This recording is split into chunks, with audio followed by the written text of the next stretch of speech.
और दिल को गहराइयों तक छू जाने वाली। एक बार स्वर्ग में विचरण करते हुए कृष्ण और राधा एक दूसरे के सामने आ गए। विचलित से कृष्ण, प्रसन्नचित से राधा। कृष्ण सकपकाए, राधा मुस्कुराई। इससे पहले कि कृष्ण कुछ कह पाते, राधा बोल उठी, कैसे हो द्वारिकाधीश।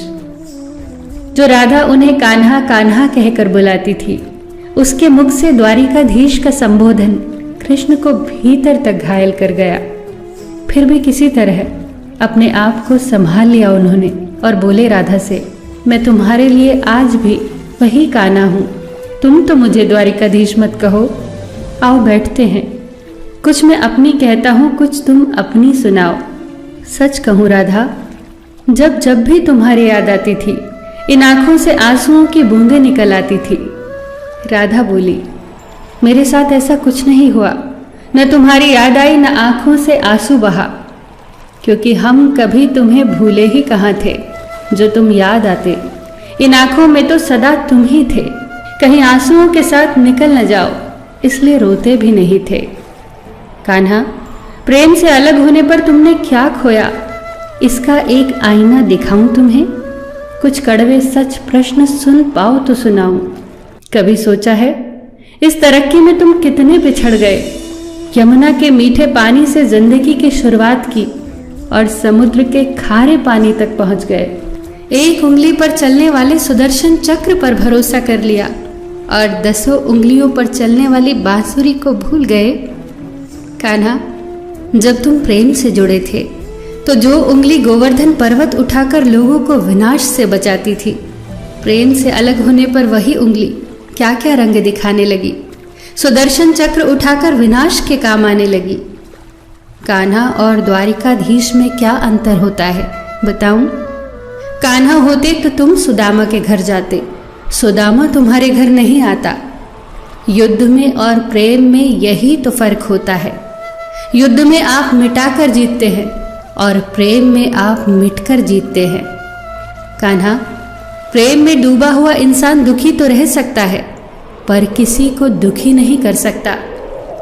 आप तो कई कलाओं के स्वामी हो, स्वप्न दूरदृष्टा हो, गीता जैसे ग्रंथ के दाता हो, पर आपने ये क्या निर्णय लिया?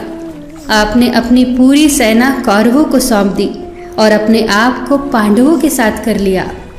सेना तो आपकी प्रजा थी, राजा तो पालक होता है, उसका रक्षक होता है।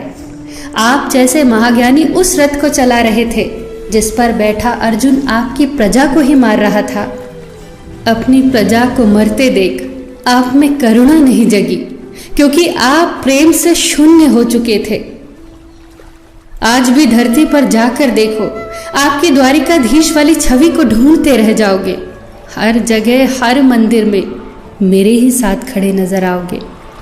मैं जानती हूँ कान्हा, लोग गीता के ज्ञान की बात करते हैं, उसके महत्व की बात करते हैं, पर धरती के लोग युद्ध वाले द्वारिकाधीश पर नहीं, प्रेम वाले कान्हा पर भरोसा करते हैं। गीता में मेरा दूर दूर तक नाम नहीं है, पर आज भी लोग उसके समापन पर राधे राधे कहते हैं। ये कहानी काल्पनिक जरूर है, पर इसके भीतर छिपी सीख बहुत महत्वपूर्ण है। श्री कृष्ण के पास कभी किसी प्रश्न का उत्तर ना हो, ऐसा तो हो ही नहीं सकता, परंतु राधा द्वारा लगाए गए प्रश्न चिन्हों पर कान्हा मौन रहे। यही तो है प्रेम में समर्पण का भाव। पराक्रम में हमें हर किसी को हराना होता है, तब भी हम जीत कर भी हार जाते हैं, परंतु प्रेम में एक ही कईयों का दिल जीत लेता है। सही कहा है कि छोटी सी उंगली पर पूरा गोवर्धन पर्वत उठाने वाले भगवान श्री कृष्ण छोटी सी बांसुरी को दोनों हाथों से पकड़ते थे। फिर मिलेंगे दोस्तों अगली कहानी के साथ। तब तक के लिए अपना ख्याल रखना और हमेशा मुस्कुराते रहना।